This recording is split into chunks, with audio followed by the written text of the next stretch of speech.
Alright, let's get started with another tutorial here. This is for the Steamers, people on Steam, steampowered.com, uh, graphic artists, game developers, and of course gamers at heart.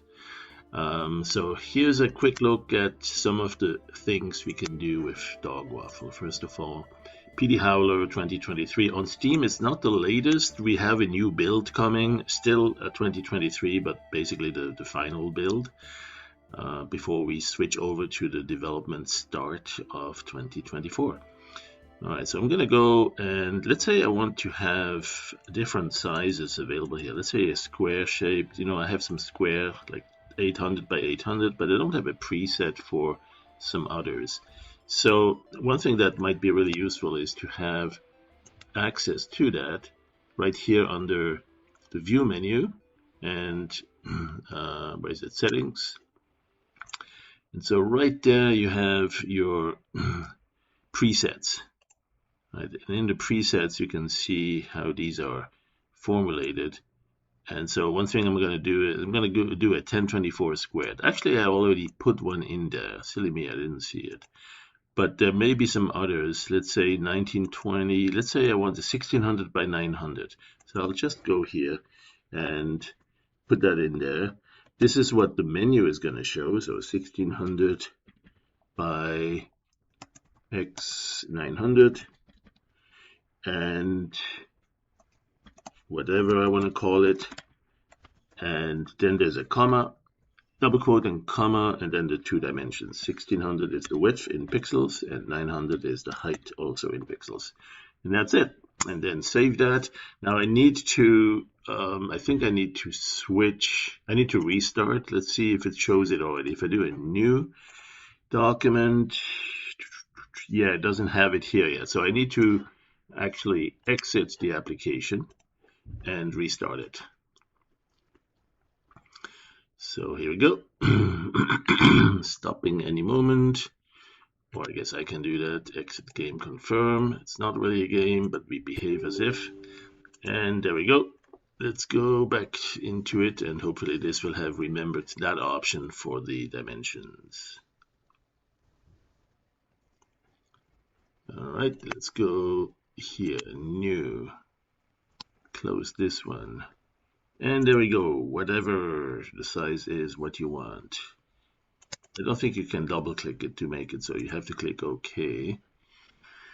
And you can see I've been playing with some mechs, and these are OBJ files that we can now load. Not in this version yet, well, although there is actually under the view menu, there is a preset under utilities, widgets, render and OBJ. Now, this is very rudimentary. It's going to be much better in a few days or weeks. I'm not sure exactly when that update will come to Steam, but it's coming. And you can see already many more videos and tutorials showing how to use the new thing.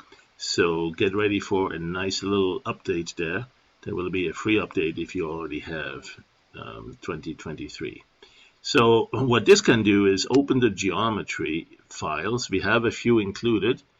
Actually, these are different ones. Let's see. It would typically come to your directory where you have installed it already. So I'm going to go to, where's my C drive? There. C drive. Usually you'll be in here somewhere.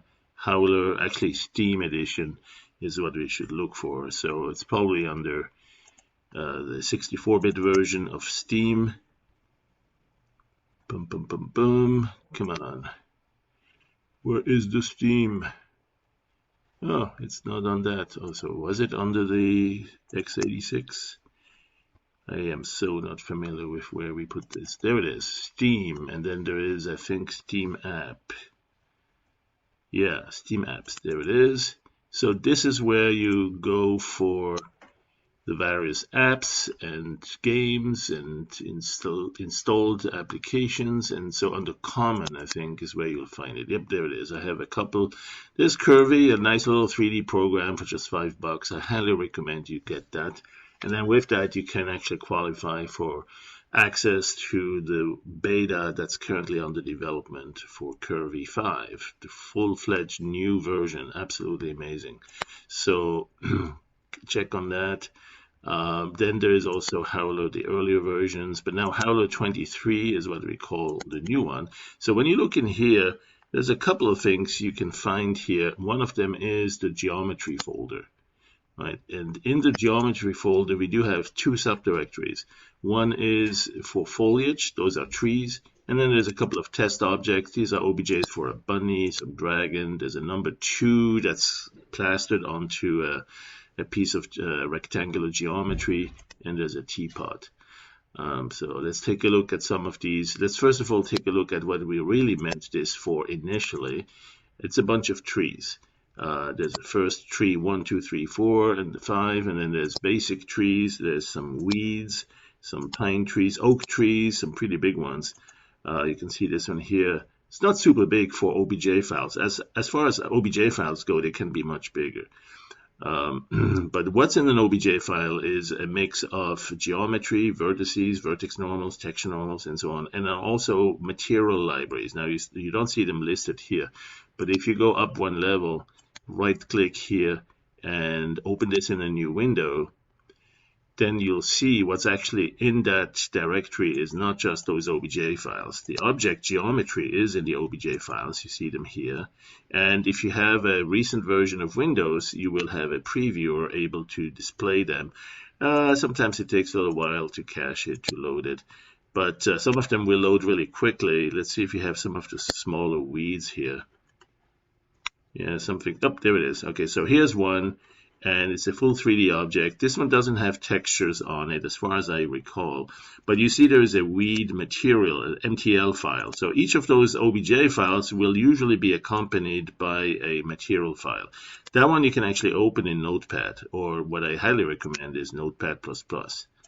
And in Notepad++, you'll notice there is a couple of things in that file which are there for coloring, for defining the textures if there are any. This one doesn't have any. This one has just some diffuse color. KD is a diffuse factor.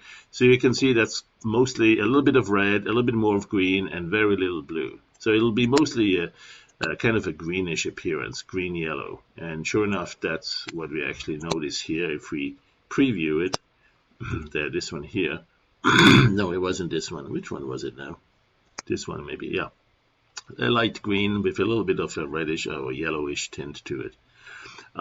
Now, some of them, though, will be different. Like there is a weed here, and you can also double-click it or open it in a couple of other viewers.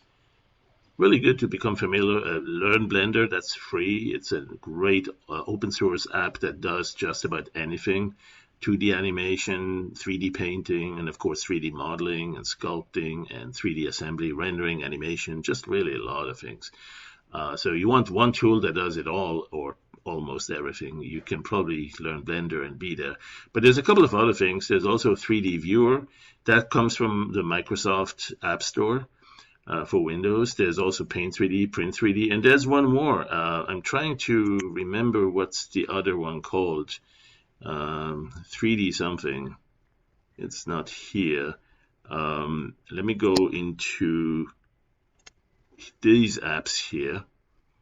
3D Builder, right? So 3D Builder is really a nice tool too. And what you can do here is I can go open, and you can open something or load an object from files.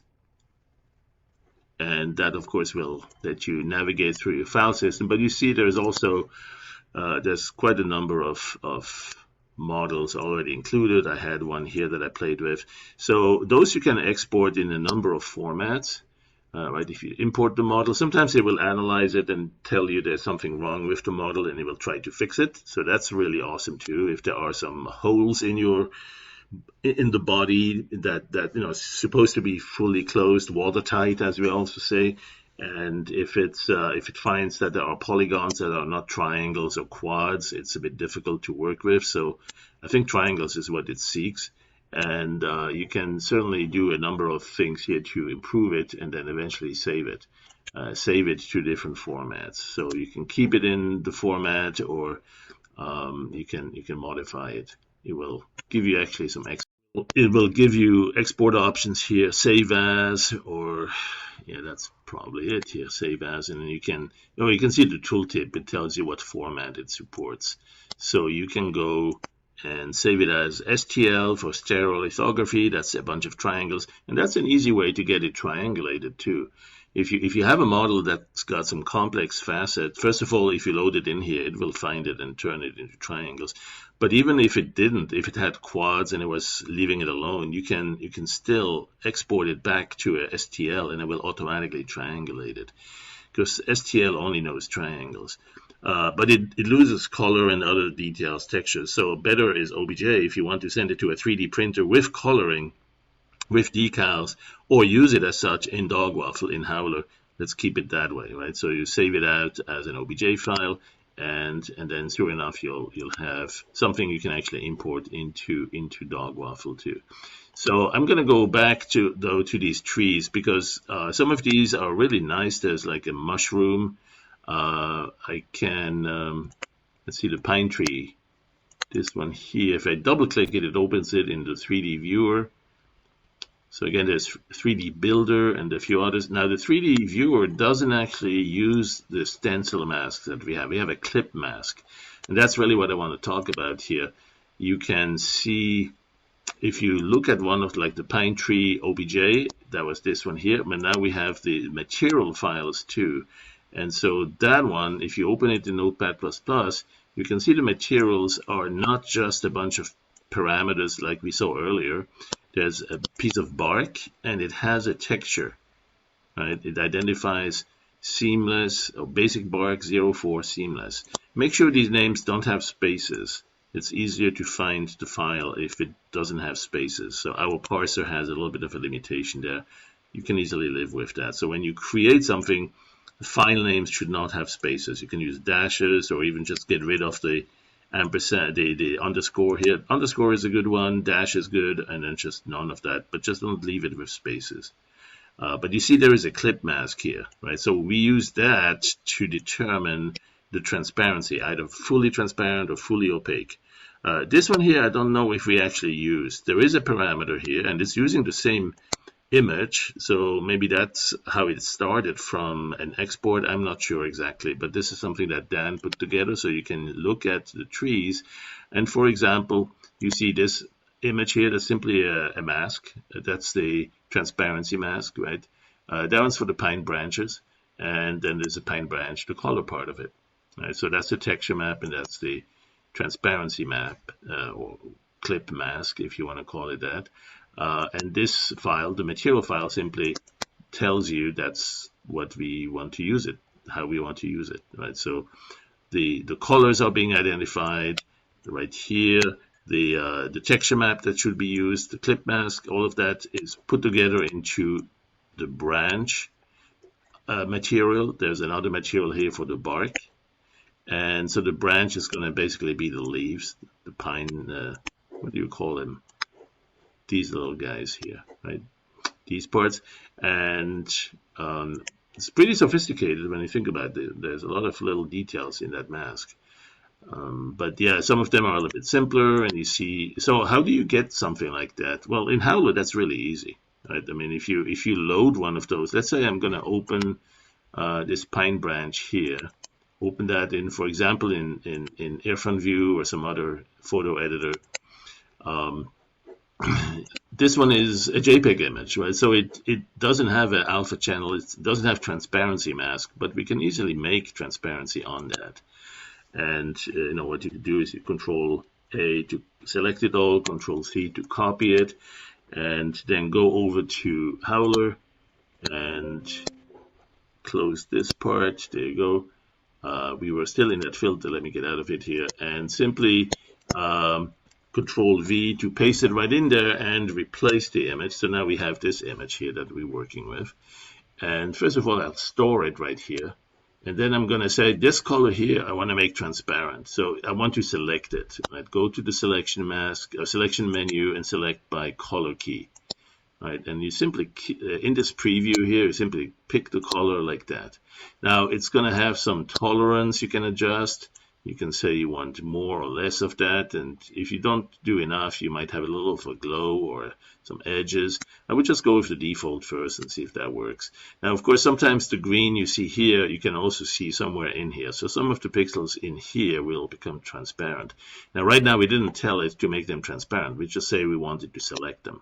Right, and you have RGB, or you have a hue saturation value. You have a couple of different criteria by which to go and select the right color, and tolerance around that as well. So once you have that, you click OK, and you can see the mask better in a black and white or grayscale selection. If you go to the selection and store that selection, you can see it right there. Now it is clearly a sort of a stencil mask, but there's a couple of dirty spots here. Those we can adjust with perhaps making the selection a little bit tighter or loose, give it a little bit more tolerance, or you can even paint on that. You can use what's there, the paint mode, and so when you paint on that, you can eradicate that, and you may want to make this a little bit bigger, or you actually do that right in here.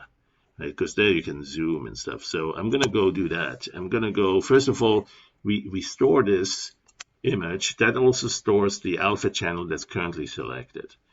Just in case you forgot to do this, right? If you store it here, of course, you have just the alpha by itself. But here, you have the red, green, blue, and the alpha channel. And you can see from the pull-down menu that you can replace alpha. So if, for example, you cleared the alpha accidentally or intentionally, who knows? Maybe we know what we're doing, right? So here we go, and you can use, hold on, this one. Yeah, you can look at the alpha. Where is it now? Use as brush. There, plus alpha. Use as brush with the alpha. Right. So if you select it that way, clearly you can see here, store and manage a copy. Now this one has the alpha channel, but it's all selected on the outside because that's what we had selected. So we need to invert it first. Let's go here in the stored copy. You can do that, invert it here. That doesn't make it so here, but you can now replace it, and boom, now you have it in there inverted. Now you may want to get rid of this little selection gizmo here on the right side. So maybe use the rectangular alpha, the rectangle to alpha, and deselect. So you use the right button with the shift key because you want to add or remove from the existing. You don't want to replace the whole thing. You just want to right click and select with the marquee. And you could also do that here. Let's zoom in a little bit. You see the marching ants. That's really handy to give you an idea of where there is some selection issues here. You can actually paint the selection on it too. So let's go to the paint tool and browse for paint on alpha. There it is. There's a couple of like hard or soft, depending on how tight you're going to do this. Let's do a hard selection. So you can see it here now. It's too big, so let's make it a little bit smaller. And of course, if you paint this way, it's going to remove the selection. You're going to have to undo. Oh yeah, and that didn't quite do it. So I need to replace, and with the right button. Right. So now with the right button, I'm removing from the current selection. So yeah, we left this one here too, and so we can essentially wipe out the selection mask information in some pixel areas here, like the edge that we had seen, as we don't really want that. And so you can work with that to get rid of that. Close enough. And then also, of course, inside the, we'll clear close to the picture here. Right click this and go. Don't come too close to the bark, but you can use that to fix this, right? If it needs fixing. I mean, in the first place, we should have done a better job at the initial selection. We can tighten it. We can also shrink this selection. Right? If the selection is too big on the outside, it's actually on the inside right now, right? If we store this selection, it's because we don't see it change color on the inside, so that's where it is fully selected. Because I have the overlay mode enabled here and the marching ants. And so if I didn't have the overlay mode, then the background color here would show as is, but it is in overlay mode multiplied by magenta, so it changes color. What I can do is store this selection just to be sure I have a snapshot of that. Store selection, or store the whole image, which we know also stores the selection. And then we can, since this is selected on the inside and it's too big, we can shrink that selection. And that will certainly, under the selection menu, there's a couple of things you can do to improve the selection mask. You can shrink the selection, but just 1 pixel, see how much that does. It's already tighter. You can see it's now much closer to the green zone. Doesn't go out into the brown. So that's already better. Maybe 2 pixels will be even better. Maybe you can soften it a little bit. Brown blur, box filter. There's 2 blurring filters. I like the box filter because you can also show it as alpha. So show it in black and white, something like this. So you can see, do you need just 1 or 2 pixel zone transition? And if that's too big, still see right now here we see a little bit of maybe of the background, a little bit too much of that. So what you could do is still shrink it a little bit more. Let's go selection, shrink one more time, just 1 pixel. Yeah, that's good enough. So you can see some ideas here on how to make this selection a little bit better. You might also improve the contrast, or the maybe emboss it a little bit here inside. Convolution filter, emboss, like emboss. There you go. That's too much. That's too little. Let's do a little bit in between, something like that. So you have a little bit more, presence on that picture. Let's store this. And so now we have essentially a picture that we could just use as such and save it back, right? So that's the idea. When you look at these, what do we have? Where do we go? When you look at these images, these are a combination of 2 images usually. You have a texture, you have an OBJ file, and you have a material file which is referenced by the OBJ file. You can see it, right-click here and open it in Notepad++, or Notepad, just any regular text editor will do. But Notepad++ is really great. And also another one, a developer in England makes TextPad, I think it's called. It's super fast, even much faster than Notepad++. Both of them have some nice capabilities, like you can mark certain numbers or line. You see the line numbers. So here is where the material is, right? You can see the material library. This is pointing to the file that we were looking at earlier, and that has the 2 materials. And here's a group definition, a group of vertices. And then at some point, the OBJ file will go to vertex normals, vertex textures, VT, right? So these are the vertex textures, the UV addresses on each vertex, and then there is the vertex normals, and then at some point it goes into actually defining the facets, the triangles, the polygons. And let's see where we have them. Here somewhere at the end of the vertex normal list.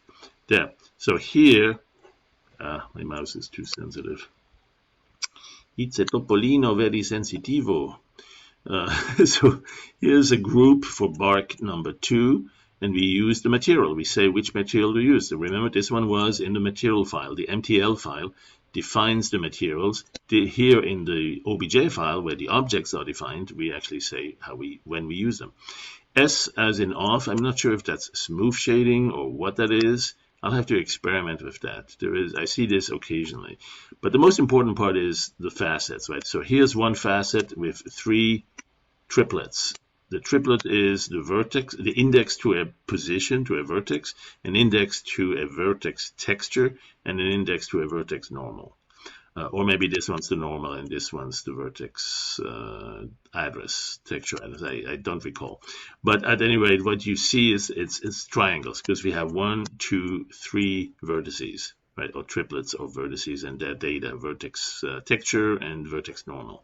So if we have that, these are triangles. These are all going to be triangles. And that's really at the state of that release of how that's what we did in this. Now we do more. We also do quads. And we don't crash so easily when it's something different from what we expect. The parser you'll see in the new version is so much improved. It's really amazing. And there's more coming. The viewer that then displays it is also being improved. Right now it's a scanline renderer. It does a job, but we can do a better one too. So what you see here, if you load one of these, let's say here's a weeds object, This one also has texture addresses, right? But this viewer that we're looking at here doesn't know the clip mask. We do. And other techniques might be used by those other programs, but we use the clip mask. And here's an example where the weed 03 is, the material file. Let's do a last look here. Let's open it again in Notepad++. You see the clip mask for the weed, and then this one doesn't have. This is just the main part of the stem, the branches, if you will, of the plant, and it doesn't need the texture. We don't have bark on this one, but the leaves certainly do. So we have the texture, weed 1, and we have the transparency, weed 1 transparency. And let's see them right here, weed 1, 2, 3. There it is. So here's the weed, material 1. Here's another one with number 2. So weed 1, this one is not actually being used. Looks like we didn't actually use that. Weed 1, yeah, hasn't, either is not complete, or we just decided, well, that was a nice exercise, but let's not use it yet. So hey, you can finish that if you want to, right? So what we'll do here is we'll take a look at maybe one more. This one was the pine, one of the pine branches, basic tree. Let's double click that to open it and see what it looks like. And so this is what it looks like in here. Now let's go and open that in Howler. So I'm going to restore that already. I don't need this anymore. Let's create a new, or just actually, let's go to this one here, restore from this one. Don't need this. Let's go minimize those. Actually, we can close those. All right, so I want to load the tree right in here. So I'm going to go to, in the new system, in a new version, you'll see it will be under render. There'll be a new option down here for render geometry. Instead, right now in this current version on Steam, you need to use utilities from the view menu, widgets, and render and OBJ. Sorry, it goes quite a couple of steps here, and then go to the OBJ geometry, and I have them. I think I have them here somewhere too. Foliage, and yes, hold on a second. Okay, I had to close the door here. The cats were getting rambunctious. So let's see, trees. First tree, let's get tree number 3. Why not? Let's see this one here. So when we load this, we get the tree loaded and it displays. And so now at this point, you have some options to rotating it. By default, it rotates it in a bounding box. You may want to move this thing around a little bit. I think with the right button, we can move, or with the thumb. Now there's some options to move it. This is a tilt or rotation. There's a couple of ways to interact with it, but there is also an option to, I think, oh, right button. No. Which one is it? Oh, okay, left button, moving up and down. That will move the camera away or into the scene. And right button moves it vertically. There you go. So that's something we've improved in the interface for the new version. This is usable, but it's not exactly ideal, I would say. So, but anyway, we get to the point here where you can see the tree. Now we can also switch render mode, bounding box. We can go to wireframe mode. And so you see each of the triangles carrying part of the textures. Right here you see right here where the leaves are. Right, when you move, you see it's not a quadrilateral polygon. It's not a rectangle or a square. It's 2 triangles making that surface up. And that's one way to get it done. And you see also there's some light source. And I don't know if we can move the light source here. Can we? Oh, you know what? Let's go and rotate. It's a small enough tree. Let's go and rotate it in shaded mode. So as you do this, there you go. Now it switches to a lower resolution while it's in motion, and then when you let go, it will show it with anti-aliasing. So you see now a much nicer display. All right, so that's the basics of the initial OBJ loader, and we certainly took it far in a far better direction now. So that's coming soon in Steam. already available outside of Steam if you order it from us directly, but stay on Steam if you already have Howler 2023.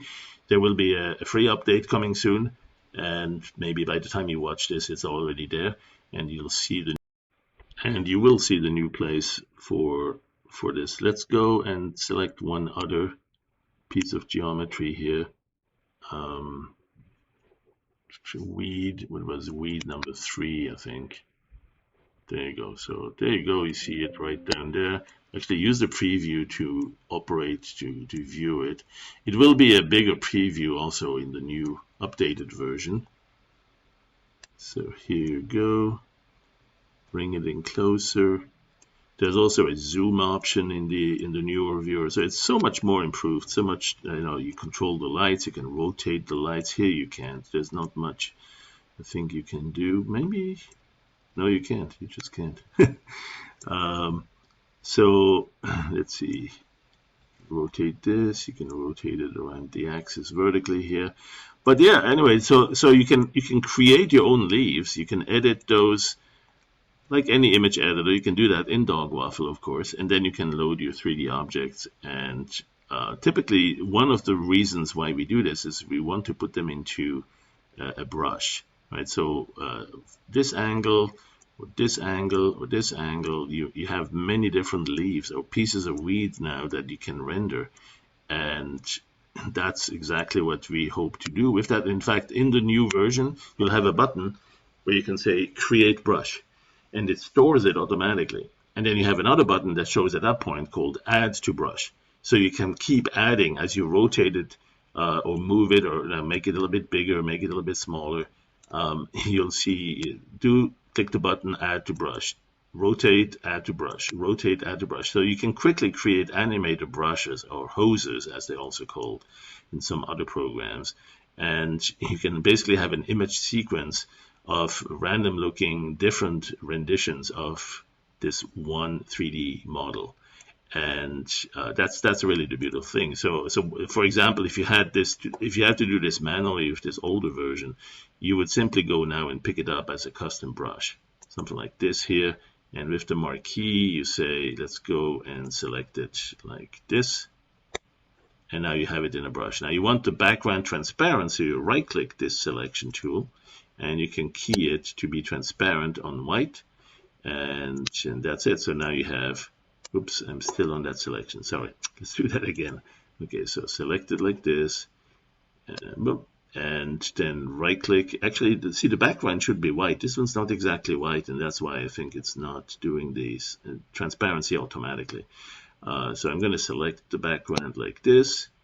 And so now, if I go to the brush, you can see now it has transparent background. If you store the brush, store and manage, you can see it with the plaid pattern, the standard way to show a transparent background. And of course, now as you paint it, it's going to do all sorts of magic here. So if I undo this big one here, undo until I get back out of that, there you go. Now I want to have the brush even bigger, something like this. And I want a couple of random things. Let's go to the settings. And let's pin this down. And in the settings, you have some random angle. You can make it tilt a little bit. You can some random size, random position, and random scale, or speed scale. Sorry, that's depending on how fast you move. So you can have them also change in size. But then also random hue, so they don't all look the same colors.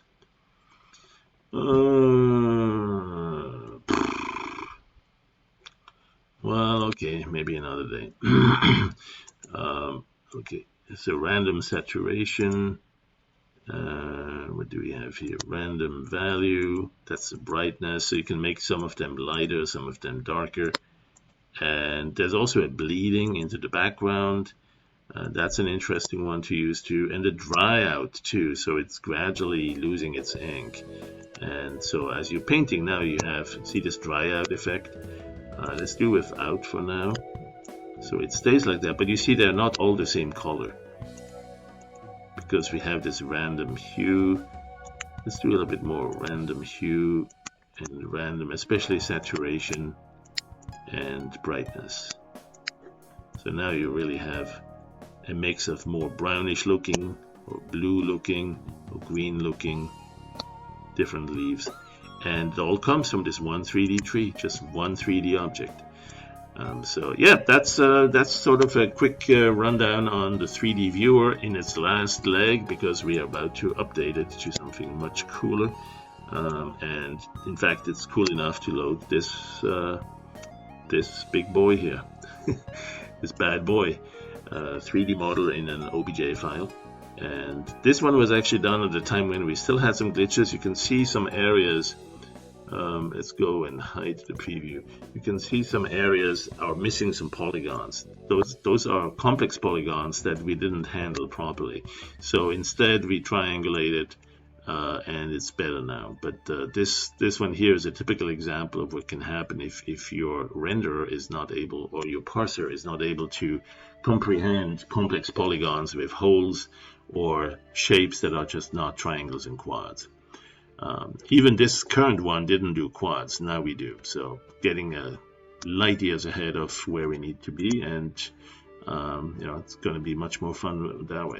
So you can start integrating it with backgrounds like these and do some more magic. So thanks for staying with us and watching, and we'll see you next time.